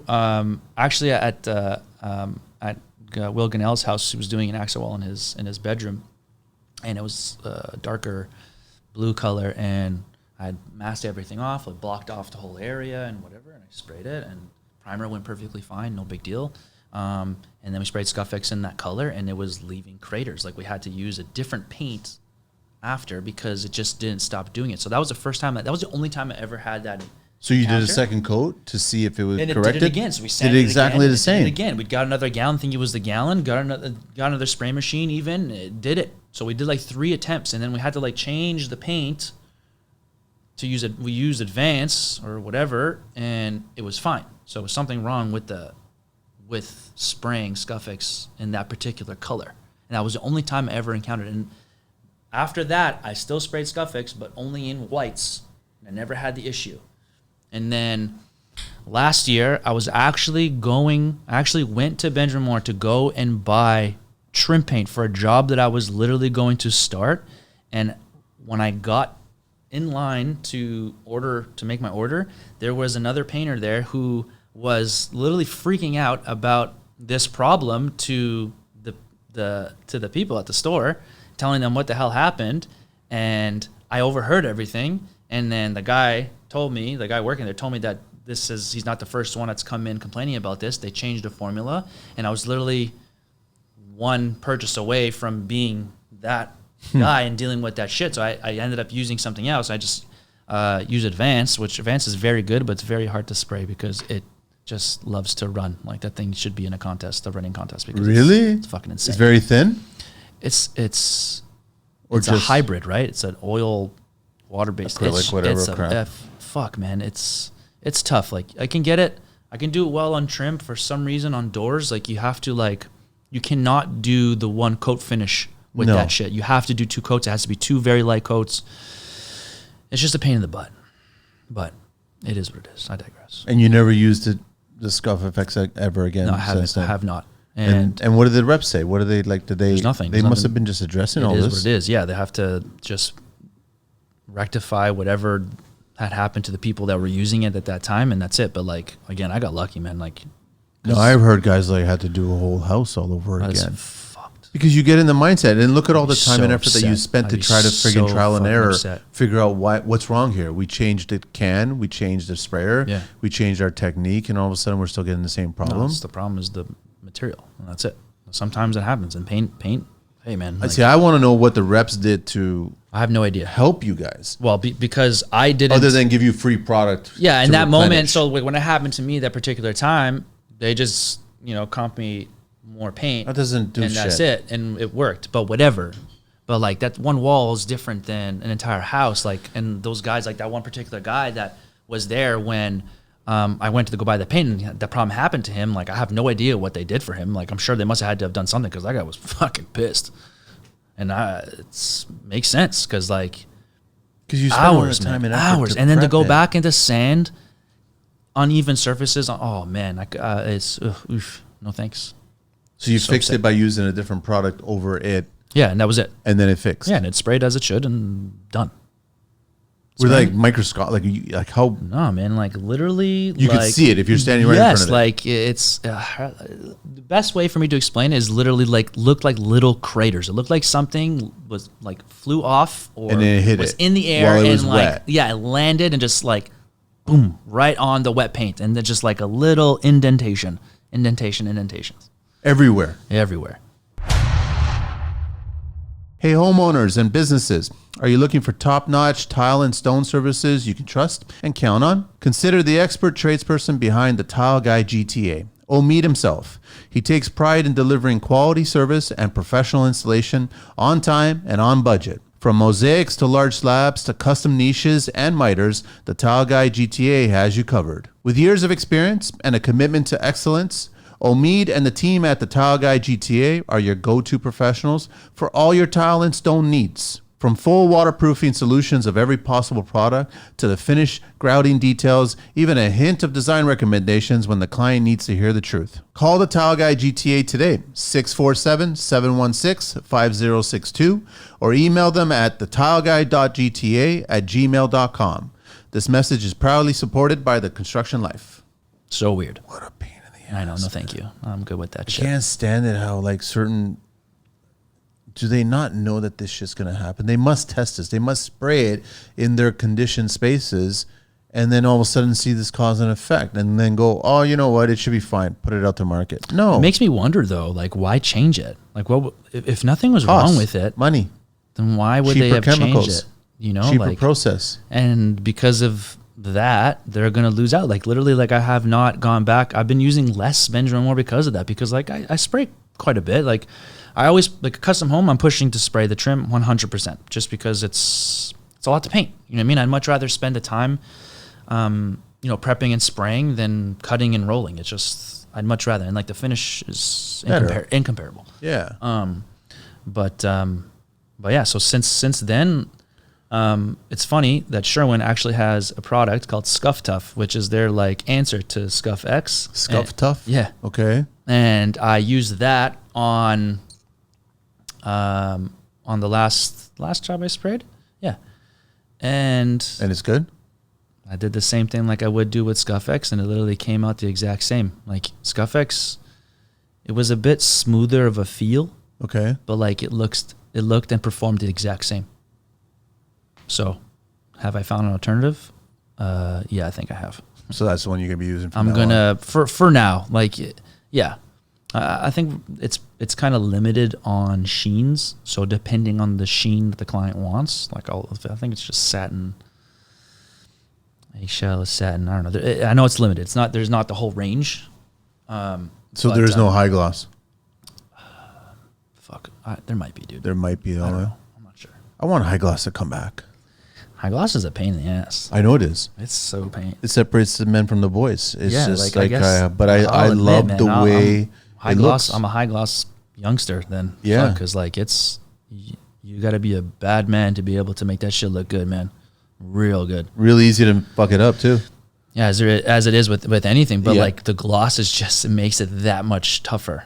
So good on you for giving it a shot, and like, fuck yeah, to all the guys who can really do it well. Because it's serious, and also you'll see all the mistakes if you didn't prep it properly. Yeah, that's you'll see every prep, single man. mistake. Paint is prep. Painting is prep. 100%. Like you could apply the best paint in the best way, but if you didn't properly prep your surface, you're gonna notice that. But like you can use decent paint and paint it okay, but if you spend a lot of time prepping and making sure you did everything right, you can get away with a lot. It will look good. I want clients to understand that you can go darker and bolder colors and not be worried that it's going to be too dark. You built a house once where you had the guy paint all the trim black, right? A while back. a long time ago. We did a few rooms that Maybe a few rooms? Yeah, Oh, I did. okay. I did a Some bathroom trim? that was all black. I know, but it was the trim. I remember. Yeah, we did the trim all black as Right? well too. Right? Yeah. Okay. And That's cool. I didn't have a problem. Like, I thought that looked nice. It Yeah, was beautiful, I think right? it's great. Yeah, I love that. It's a pain in the ass for the overspray. It's a pain in the ass for the amount of volume that you're using. Mm-hmm. And it goes back to, even if it's a satin finish, your prep still has to be bang on. It has to be. No. And that's where you learn. like with the darker colors too. Like it makes it more difficult. I keep going back to each room should be painted the way that room is supposed to be. Yeah, I agree with that. It's as simple as that, right? So don't be afraid. Like, why do we spend so much time and effort? Like, you're seeing what garages are looking like now, right? Mm-hmm. Everyone's pulling out the epoxy card. Everyone's throwing out the beehive pattern lighting on the ceiling, right? And then they're painting it bold and dark colors. Mm-hmm. Like, you know what I mean? For me, if I was to build a gym, like a home gym, everyone's always going to go towards the classic black rubber mat floor. Sure. In my mind, the ceiling should be black too. Yeah. But you should put enough light in that room to offset that, so then it's not a void. And the reason I'm suggesting that is the floor is black because it's rubberized, right? Yeah. But the ceiling should be black too, because now you want that space to feel bigger, and it will feel bigger. Yeah. If the ceiling was white, it's going to feel like it's going to be coming down. Yeah. And then it's going to feel, especially in a basement application, it's going to feel shorter. Sure. So it's like there's ways of doing certain things that will make you feel manipulate differently. light. Yeah. Yeah, of course. But clients need to understand that don't be afraid of trying these bolder colors, man. I know, but again, we're going back to humans. Chantilly lace land. People are afraid of everything. It's the for sale. It's as simple as that. That too, yeah, They're exactly. concerned about if they're going to have to sell the property. That's probably. And the first thing someone's going to come in, you're going to we'll have to repaint everything. 100%. But like, even if you choose Chantilly lace, the people that buy your house may not want everything white, and it's very likely that the new owners are going to come in and repaint everything anyway. So just do whatever the hell you want. In my opinion, you buy a new house or you buy an old house or whatever, and you're moving in there for the very first time. Repaint the house for the love of God. Yeah. The whole thing. Do everything. Doors, trim, walls, ceilings, Clean your everything. floors. You have nothing in the house right now. Yeah, just get it done. Get it done. So now you move everything in and it's all clean, freshly it's painted. fresh. It's Yeah, yours. it's You don't nice. have to wash walls. Just No. paint. Ugh. I think it's the best thing you can do. I agree. Throw it into the price of the purchase of the house. Like As whatever. they should, yeah. As they should. I think that's the best move, man. Yeah, I agree with that. What else? I think we're getting close to the end here, but I think we covered quite a bit, man. Buddy, we're going quick. Time flies. And It always does, man. This is show number what? 623. 623. I like that. Lit. I wonder whose show is going to be 666. I'm glad it's not me, dog.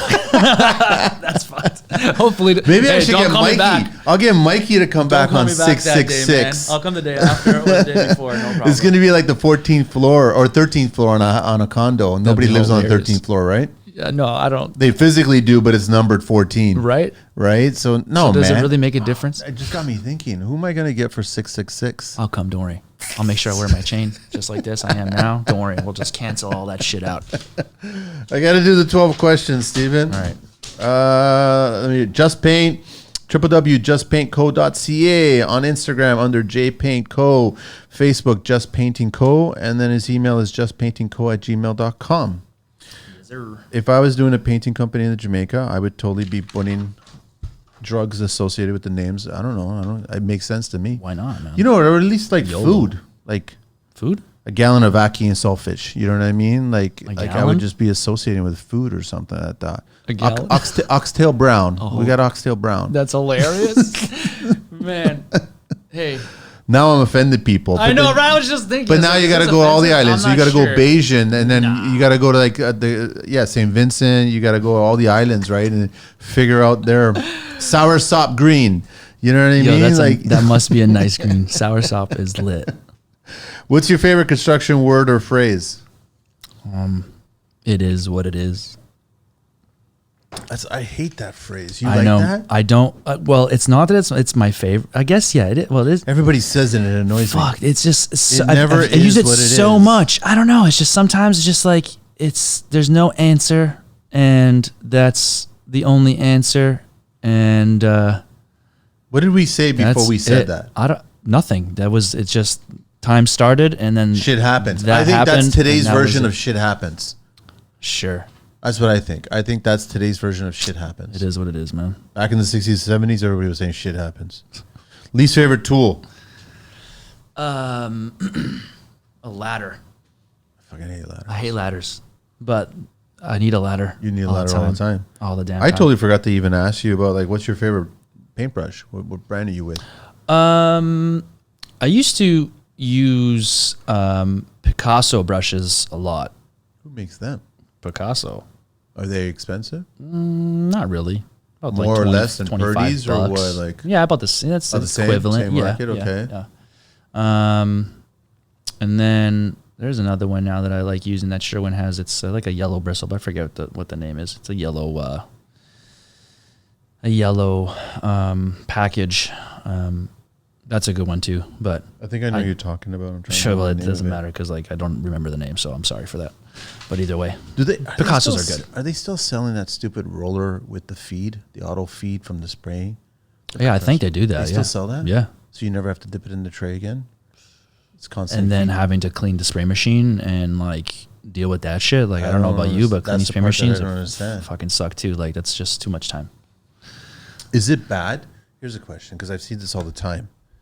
You don't clean the machine. You clean the machine at the end of the job. So you're constantly just protecting the machine and you're letting it just cycle. Sure. Is that a negative for the machine itself to constantly have pain in the system? I think in theory it is, but at the same time, because at the end of the day, like we're using water-based paints, and like I'm going to assume that majority of the material that they use within the spray machines are steel or metal or anything like that. So like if it's something where water, metal, corrosion, I think that's probably the biggest problem. But again, if you're properly maintaining the internals of the machine between jobs, like I know that they have liquids that you're supposed to put into the machine when you're done using it. So it's kind of like an antifreeze type thing, and it helps like lubricate the inside. So it's basically coating the inside of the machine, you know, while it's sitting, so that when you're using it, it's protecting it, you know. But again, if you don't do it, it's not going to do nothing. You want the machine to last? Yeah, exactly. That's the real question. Did you tell me your least favorite tool? A ladder. A ladder, that's right. Yeah. Are you Titan or Graco? I own both. Oh, you use both? I use both. It's interesting. My first one was a Titan 440. Okay. I still have it. I can't kill it. I've tried. It's tough. That thing's a beast. I thought majority of painters are Graco guys. I have a Graco too. Yeah. And that thing. But you always go to the Titan first? It sprays. No. The Titan was just my first purchase. And like I've had that thing for like 10 years. Wow. Yeah. And like, I don't take care of it. And it still works. It still works. It's fucking, it's like, the best way to describe it, it's like mid-90s Jeep Cherokee. You just can't, you could flood it, you could roll it. Yeah. You could do whatever the hell you want with that damn thing. I know. You could put cooking oil in it and the fucking thing will still start. Yeah. Like it's ridiculous. But my Graco, it's, that thing, it sprays a little bit nicer. I'm sorry. It sprays what? It sprays a little bit nicer. Just a little bit. Well, Graco's all about the tips, right? Yeah. But you can still use a Graco tips expensive with a Titan machine. Yeah, I didn't know that. You just need a different guard. Oh, that's good to know. Mm-hmm. What do you miss from your childhood? I would say Christmases at my grandparents' house with all the family together, all the food, and just the craziness with cousins and everybody and presents, all of it. I like that. Yeah. It's going to be winter soon. Yeah. What construction sound do you love? You know what? I was trying to figure this out last night, and I couldn't. I could not think of one that I love. The paint being replenished, the primer, or the right? Like I don't know. I'm not sure.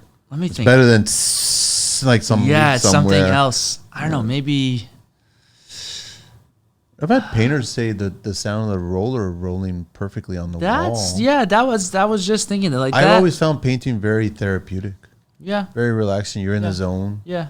It's just like you have to stay focused. Yeah. Yeah. You're almost zoning out everybody, right? Yeah. That's how I look at it. I'll agree with paint that. sounds, yeah? Yeah, I like the rollers. Yeah, let's like go the with Zen that. or I'll something steal like that that. guy's idea. Sorry, pal. Favorite beverage? H2O. Water. Yeah, 100%. What turns you on and off in construction? On, definitely finished product. Mm-hmm. That's definitely it. Like, it makes it all worth it at the end. And off is justifying or trying to justify why my price is my price. That's you and every other trade. Yeah, of course. But mostly you. They attack painters so much. It is what it is. It ain't what it is. No. I know. Never. I know. What's your favorite curse word? The good old fuck. Can't go wrong with, F-U-C-K. Nope. What's your favorite vehicle? Any mode of transportation? Oh, car. Just cars. I'm definitely... Any car? Well, yeah. Any particular car? Well, like if it's something like, life goal type vehicle, then I love Porsches. New or old? Any? All of them. They're all good in their own way. And I just reposted a video of all the frames were all handmade back in the day. Man. So all cool. Handmade. Hand hammered, hand sand. Unbelievable. What? It's a car. So cool. Love it. What profession other than your own would you like to attempt one day? Day trading. Day trading? Yeah. Stressful, man. Is it? Stressful more than... I don't know. Well, I guess if you're day trading with other people's money, then it's not that bad. That's stressful, actually. If it's your money... No. I knew some guys that was their job. They would wake up and trade. Amazing. One day they're up, one day they're down. And Yeah. it was no different than I knew a guy who was a gambler, poker, and one day you're up, one day you're down. Yeah, but that's a little bit different. So like it's still. See, the thing is, when it comes to trading, is that like it's you want to be the casino rather than being at the casino. Yeah. So you want to play the game like the casino plays, rather than playing the casino's game, right? So do some work down the hall. Yeah, all good. Nice. What profession would you not like to do? What's the parking ticket person? Oh, rent-a-cops. Oh fuck! I would hate. I would not do that job for long. There's no way. There's no friggin' way. They get yelled at every day. That's what I'm saying. I don't know. I wouldn't. I would yell back. I'm definitely not. I don't like people yelling at me. Last question: if heaven exists, what would you like to hear God say when you arrive at those pearly gates? Welcome home. Where's your family from? Asuch. Oh, which one? My mom's from Tradespeople and my dad's from San Miguel. Oh, that's interesting. Yeah. So you go to both? I go. I've never been to either. Never been? No, dude. Where were you born? Here? Here. You've never been? Are you going to go? Yes. Your parents been back since? My mother's there right now. Okay. So she decided to go there. She goes every year. Yeah. She goes every year to Tradespeople. We have some family there, and she goes for a month every time, and she just gallivants. As I get older, because I've been there so many. My family's from Peak, right? So I understand. Okay, this is the funny thing is you probably have this on there too. Is you probably ask your parents. Everyone talks about who's dying or who's dead, right? Who's sick. Sure. This is like the forefront conversations of everything going on, right? Which I never really understood. But yet they were happy for all the little things that going on. Like the garden was great, the vegetables were great, the food is great. It's island life, man. I know. That's just, so it's like even though they're still talking about all this, like who's gotten sick and who's dying, who they're on the way out or whatever, but they have this happier kind of mindset. Yeah. And I like it has to have something to do with wherever you drive, depending if you're going right or left, there's an ocean on one side at any given time. It's amazing, man. That's it. Doesn't matter if it's the Seder, if it's San Miguel, if it's Peak, any of the islands. Yeah. You driving right or left, on one side, there's blue ocean around you. It's so cool, man.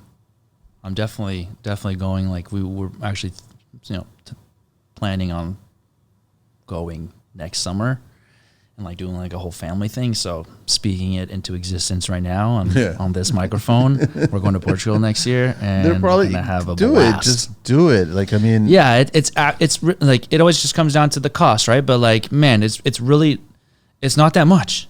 it's really not that much flight to go. wise compared to other places you want to go in the world. Much, man. I don't know why I've been delaying. And it everyone's this got entire places to stay there. Yeah, but even like you got to rent an Airbnb or whatever. It's not that much either. Who cares, right? man? Just go get a big enough place, split it with with whoever, and just enjoy it, man. Like I would love to just rent like a GTI or something over there and just.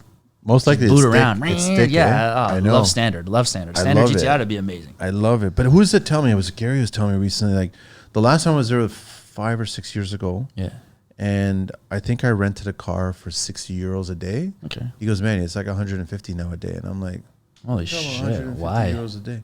Because all the prices gone up. Everything's gone That's up. crazy though. I go, it can't be that much. I guess I'm renting a bike. But then he was he was comparing it to, I know they probably do a bike.